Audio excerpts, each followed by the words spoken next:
What? What? What the hell is this? Harumph. I didn't get a harumph out of that guy. Give the governor harumph. Harumph! You watch your ass. I see you shiver with anticipation. Let the show begin. Hey everybody, this is David Heretic coming at you with another edition of Reactions, Reviews, and Rants. And tonight! Alright, going back to Nightwish. Yes, indeed. Nightwish fans feeling you. Come on now. Here we go. This is a request from Home Gnome, and this was actually one of Home Gnome's 3 prioritized requests for the month of May for being a gold tier member on the Patreon page. So, here you go, Home Gnome. I hope you enjoyed the show. Home Gnome wanted to see me react to this song by Nightwish called Master Passion Greed. Now, have I heard the song before? No, I have not. To the best of my knowledge, this does not resonate with me in any way, shape, or form. However, there is always a possibility I may have heard the song in passing and I just don't realize it. So as always, if I start listening to the song and I suddenly go, wait a second, I recognize this song, I'll let you know. That's the truth. You know me, I'm going to be honest with you guys. I actually did a little bit of research on this song. Home Gnome told me what the song was about, and he gave me quite a detailed explanation as to what the song was about and why it was written. As far as where I stand on it, I'm going to be honest with you guys, I'm staying out of it. I am. I'm not here to get into debates. I'm not here to get pulled into arguments. I'm just here to listen to the song and react to the song and enjoy the song. So that's what I'm really here for. Do I know what the song is about? Yes, I know what the song is about. I know why the song was written from the band's point of view. I get that, okay? So I do understand. I'm just not going to get into it. I'm not going to get pulled into it. So there you go. Other than that, there's really nothing else left to say. Link to the original video will be down below in the video description for your viewing pleasure at your leisure. Let's get started. What do you say? Are you ready? Are you ready? Because here we go. All right, here we go. Master Passion Greed. That's all I got. But luckily we got the Nightwish album cover here. At least I assume this is the Nightwish album cover for the song. Dark Passion Play. So I hope this is the right song. Look, this is the link that Home Gnome gave me. So if this isn't right, y'all can blame Home Gnome for this. All right, let's do this. All right, boy, let's do this.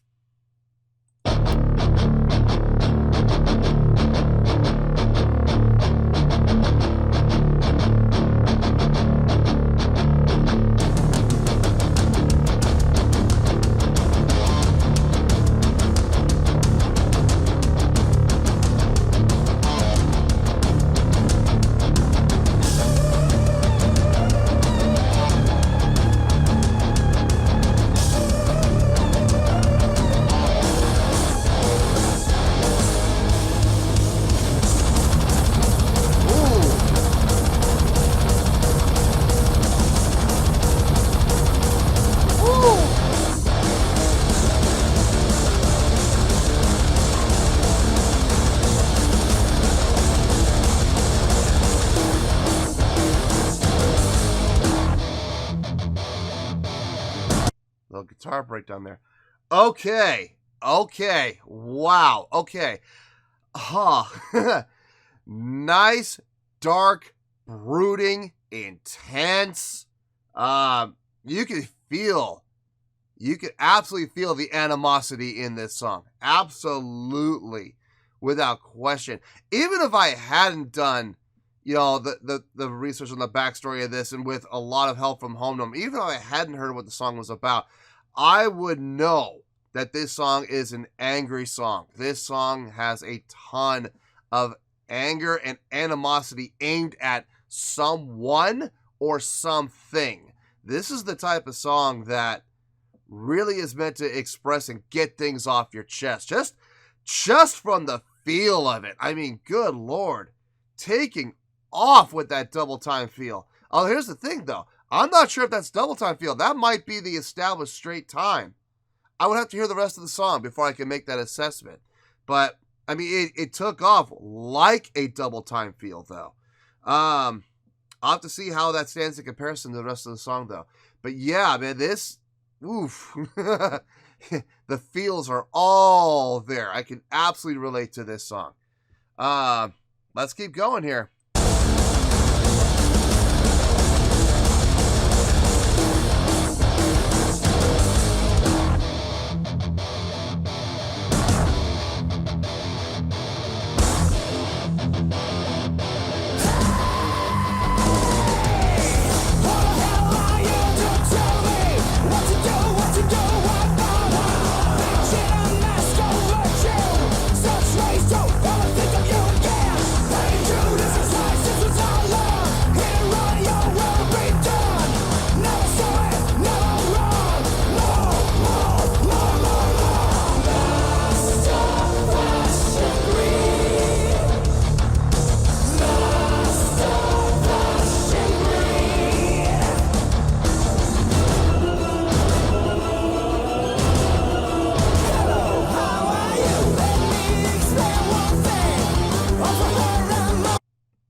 Okay, let me back up. Oh boy. All right, so it sounds like Marco's taking the lead on this. That's not the typical. I mean, I've heard him do lead before in a couple of songs, but you don't usually hear him take the lead on a song though. So that's really cool. On the chorus, I believe what we heard was the chorus there. It went into a halftime. So maybe this double time feel, maybe that is actually the bass line. Maybe that really is where it's at, what they're basing the whole song on, which means that chorus was halftime. If that's the case, boy, oof. I feel sorry for whoever's drumming at this point. See, I don't know where this song came into play within the timeline of band members in the Nightwish family. I don't know who's playing the drums here. I don't know if it's Yuka or I don't know if it's Kai. Whoever it is, they're in for a leg workout today, boy. Oh, yes, they are. That double kick is just going and going and going and going. Accented by the snares, just pop, pop, pop, pop, pop on the down. I mean, 1, 2, 1, 2. Oh my God! So they're doing snare every quarter note. Dear Lord. Oh, jeez. That's going to help drive the song forward, though. See, that hitting the snare like that, usually you hear snare work is usually like there's separation. They usually hear the snare like on 1 and 3 or on 2 and 4 or like 1 and then the end of 3. You know, it's just, you'll hear it separated. But to hear the snare on every single quarter note, pop, pop, pop, pop, pop, that really helps drive the song forward. I don't even mean like casually. I mean like get behind the song with 2 kettle prods, 1 in each hand, and going, you better move. You better move or you're going to get double the pleasure. You know what I mean?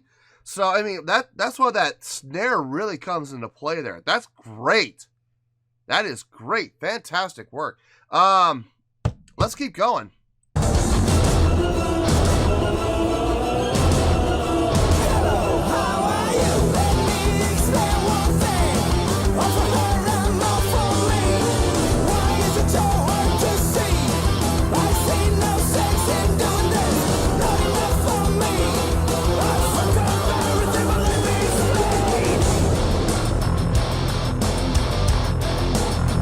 Halftime feel.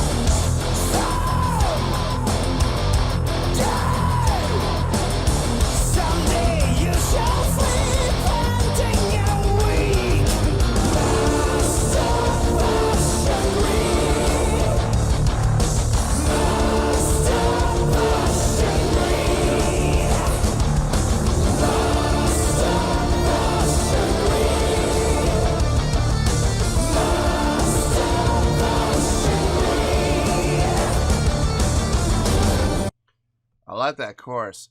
So I mean, everybody often talks about, you know, choruses and the vocals in the chorus, and a lot of people accuse bands of taking shortcuts by just taking the name of the song and putting it as the chorus, and that's it. You know, they just say they take the name of the song and that is the chorus, and they just say the name of the song over and over again, and they make that the chorus. I respectfully disagree.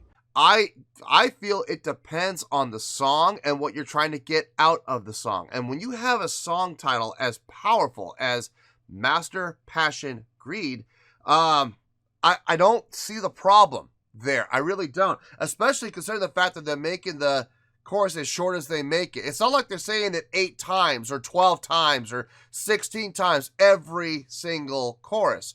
I think they're only saying it a total of 4 times total.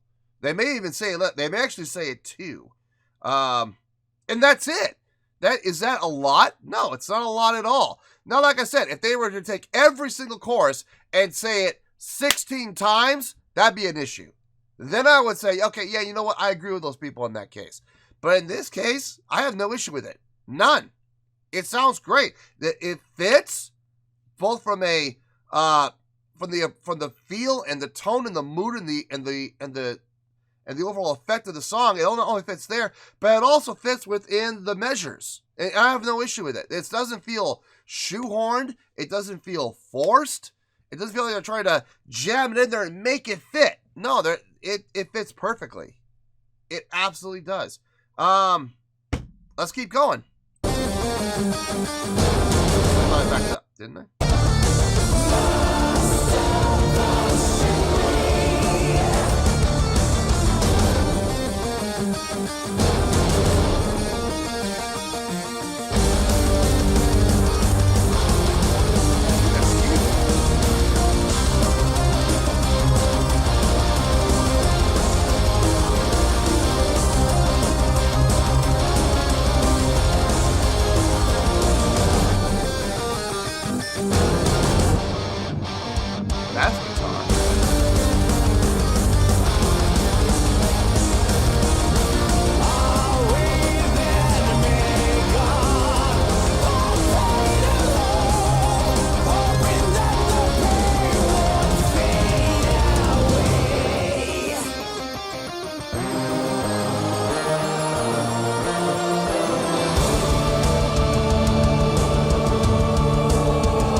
Into the bass key again. I was a little thrown off. I'm not 100% sure. The instrument doing the lead line there, I'm almost positive that was keyboard. I'm almost positive that was a keyboard using a guitar patch. It sounded very percussive. It sounded like it was keys. Because every note had like the exact same attack. Now, can that be done on a guitar? Yes, it can. It can be done. It's very difficult. I'm not saying it's impossible. Could that have been Empu doing the lead melodic line there? It could have been. It could have been. But I'm really leaning more toward Tomas on this. I'm really leaning more toward the keyboard. It just felt like a keyboard. I don't know. But I could very well be wrong. It very well could have been Empu. Whoever it was did a really nice job on that melodic line. Really nice. It wasn't quite a solo. It started, at first it felt like it, but then it started weaving its way in between, in and out of being in the forefront and then into the background and into the forefront and then into the background, into the forefront, into the background. So I can't really say it was a guitar solo because it never really stayed front and center.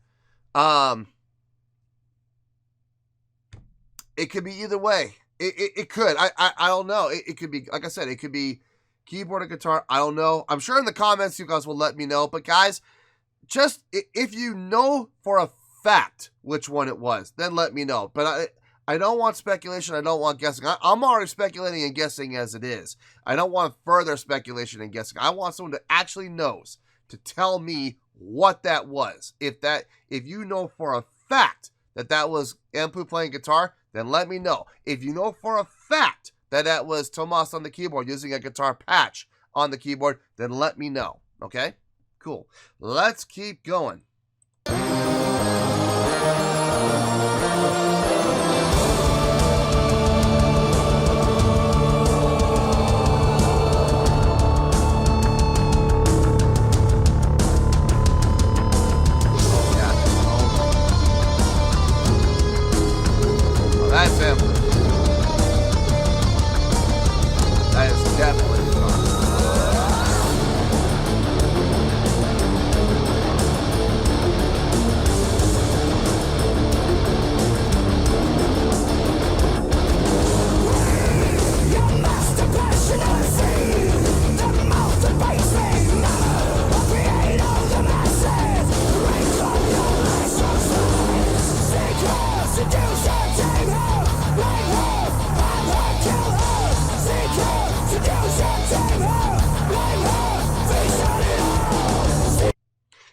interesting approach on this verse. They stayed in the halftime, whereas earlier in the song they were doing the verses in that double time feel, or straight time. It depends. It can be straight and half or double and straight. Take your pick.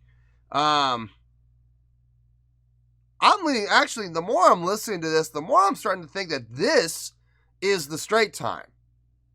Because I'm starting to hear a lot more of this. It's becoming a lot more prominent through the majority of the song. So maybe my first assessment was wrong. Instead of being in straight and half, maybe it's double and straight. I think that's actually it. Because it's becoming more prominent as far as length goes. There's more of this time feel. So I may have to change that. I think it's actually straight time here and then double time in those verses that we heard before. Nice little switch up. Wouldn't it be something if they did the next chorus in that double time feel? That would be the ultimate boomerang. I don't know if that's going to happen. It might, but I don't know how I'd feel about it, though. If I'm being honest, I don't know how I would feel about having that.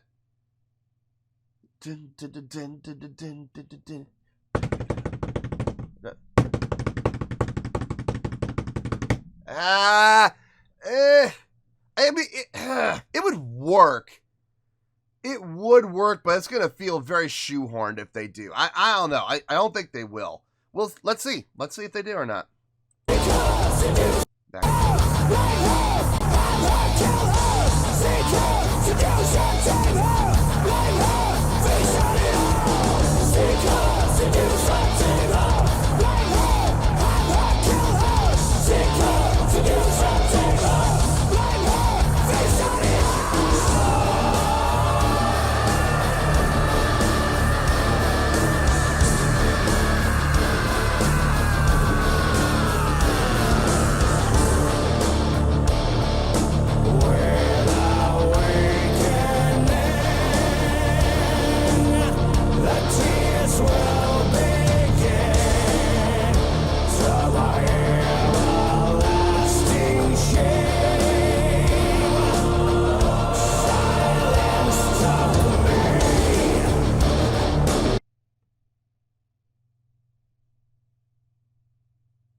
I know this is Marco singing lead to pretty much this entire song. I think this is some of Marco's best work. I'm sorry. I listen, I loved the other songs I heard him do solo lead vocal on. I loved, like, The Islander. I thought that was a great song. I thought he did a fantastic job. Don't get me wrong. But I think, my personal opinion, this is some of his finest vocal work that we've heard on the channel so far. I am digging his vocal work on this. We have heard a multitude of vocal styles from him as far as his attack. And, you know, sometimes he comes in really grit and growl. Sometimes he comes in smooth as glass. Sometimes he comes in with a very staccato attack, but at the same time, having that legato afterthought. So it's a very harsh attack, but it fills out. You know what I mean? It's fantastic. I love everything I'm hearing from him, the diversity, in his styles. He's got some good dynamics being used in there. His vowel formations are on point. It sounds like he's on pitch. I'm not hearing anything out of key. So I mean, it's a studio recording. I really shouldn't hear anything out of key. So I mean, that should be a given. But he's still doing it nonetheless. Now, I'm digging the vocal work on this. I really am. Like I said, I know people are going to argue with me, and look, that's fine. They are more than welcome to say that they think that The Islander is better than this. And look, and that is their opinion. They're absolutely entitled to it. Me, personally, I'm digging the hell out of this from Marco's vocal standpoint. I think it's fantastic. So, that's my opinion. Anyway, let's keep going here.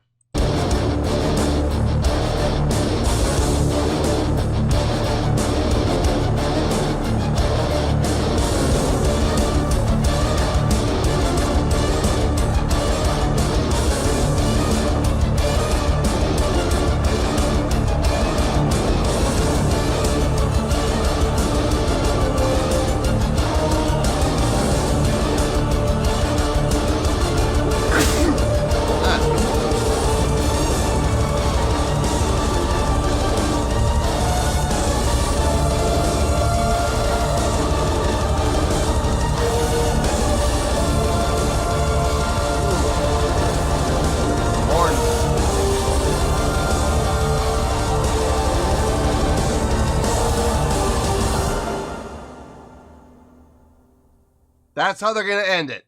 Seriously? Just that sudden cutoff. That's great. That's great. You know, I was thinking to myself, okay, this song's going to end one of three ways. They're either going to pull the classic fade, and they're just going to keep vamping this part, and it's just going to fade. And to be perfectly honest with you, I think that would have been the coward's way out. I would have been like, cowardly, but whatever, fine. I think it would have ended weak, too, if they had done it.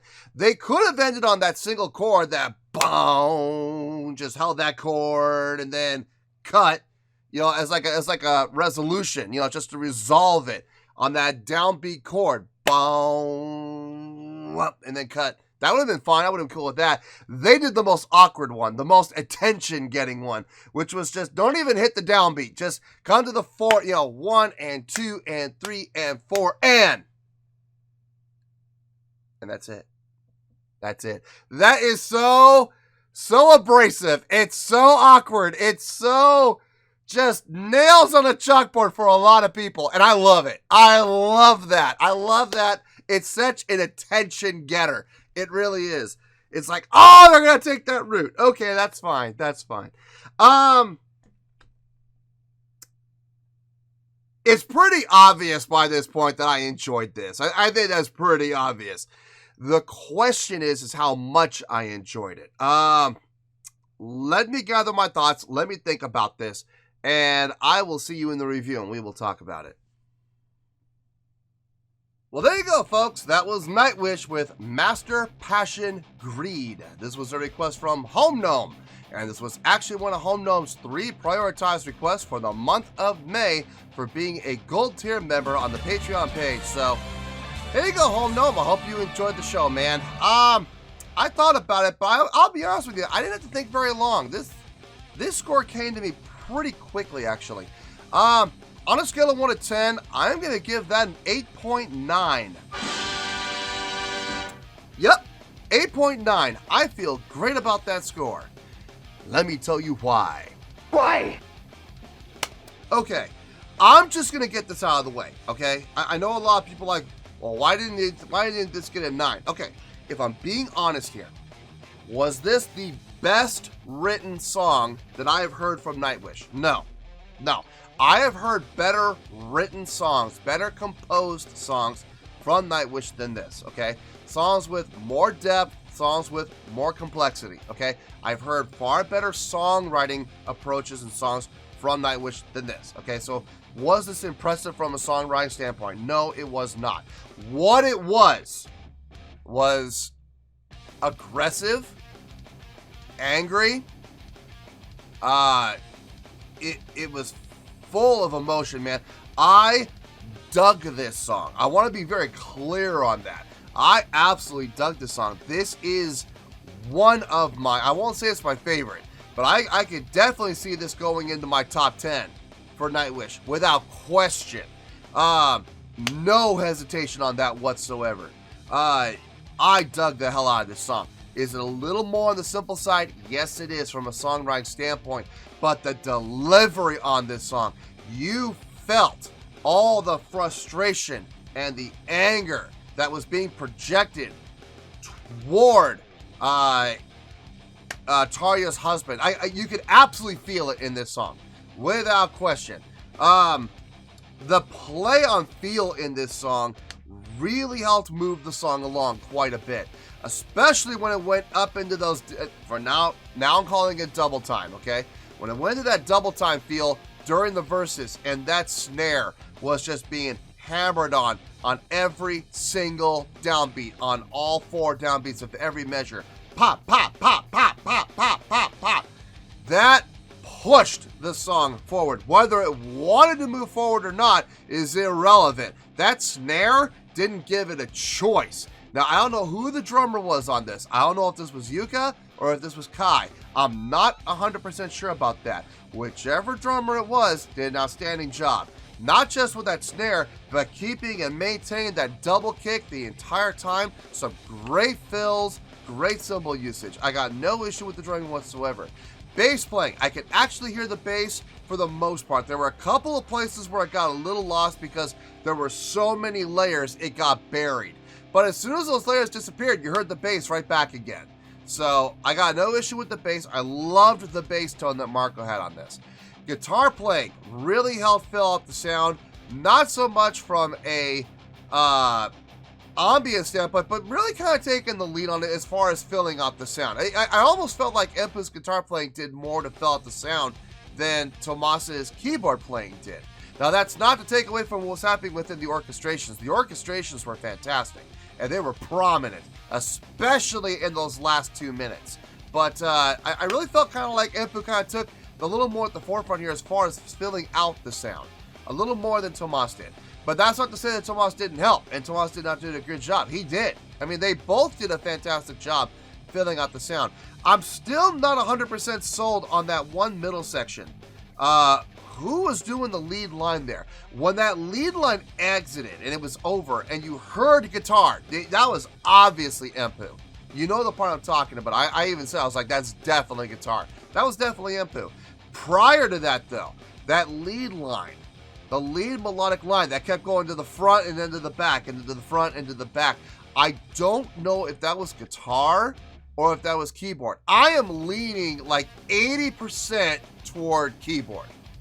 About 80%. It just, the attacks were just so consistent. Like every single attack sounded the exact same. Can you do that on a guitar? You can, but it takes a lot of takes. I mean, it really does. You'll find yourself as the guitar player, you're gonna find yourself in studio doing probably about 20 to 30 takes each measure, just to make sure that every single attack is lined up and every single attack sounds the exact same, with the exact same amount of impact, with the exact same amount of resonance, the exact same stroke on the pick. I mean, there's a lot that has to happen to make that happen. Can it be done? Yes. It's far easier to do it on a keyboard. I'm not blaming them for doing the keyboard at all. I'm not. It sounded good. It sounded really good. All I'm saying is, as far as a time structure standpoint goes, you know, for the sake of conserving time, because studio time is not cheap, guys. It's not. It can be very expensive. I think more than likely it was keyboard. It sounded more like a keyboard to me than guitar. Now, like I said, I could be wrong. And if people know for a fact that that was Empu playing that part, by all means, please tell me, okay? If you know 100% for a fact and you can back it up, then by all means, let me know. Lastly, well, not lastly, I'm going to do vocals at the end. The orchestrations on this really added. Those horns, that brass, and the orchestrational percussion instruments that you heard as well. You heard some timpani, you heard some xylophone. I'm not sure if I heard vibes. I think I heard marimba. And you heard those concert cymbals just ringing, and that was great as well. Great use of orchestration on this. Really nice. Great addition. Necessary. I would dare say necessary to really help and kind of add to the whole feel of that whirlwind of emotion that you had in this song. Lastly, Marco singing lead. I know there's going to be people who are going to tell me I'm out of my mind, and there are going to be people who are going to tell me that the Islander is the best of his, vocal work. I respectfully disagree. I loved his vocal work here. I really did. I feel that in this song, his vocal work was more diverse, not just from a tonal standpoint, but from an approach standpoint. How he would attack, how he would come in, how he would enter, how he would leave, how he would exit each phrase. The tonal styles would constantly change. Sometimes he was clean, lower register. Sometimes he was clean, upper register. Sometimes he was dirty and grit and growl in the lower register. Sometimes he was dirty and grit and growl in the upper register. His approach was constantly changing. This was a showcase of what he could really do from a vocal standpoint. And I absolutely can recognize that, and I can absolutely appreciate it. On top of that, great foul formation, great sustain, great diction, great clarity of voice. it's studio, so obviously it's going to be singing in key because that's what Pro Tools is for, right? Pro Tools comes in and saves the day. But, you know, regardless, it still sounded fantastic. I stand by that. I do believe wholeheartedly this was Marco's finest vocal work. That's my opinion. I'm entitled to it. So that is how we're coming to the 8.9. Is this the best song I've heard from Nightwish? No. Is it one of my favorites? Absolutely. This is going in the top 10 without question. And that is why it's getting the 8.9. Not the most impressive song I heard from them, not by any stretch, but a favorite of mine nonetheless. So, 8.9, final score, I have spoken. Well, let's get into it for this edition of Reactions, Reviews, and Rants. Hope you have enjoyed the show. Hopefully I was able to entertain you.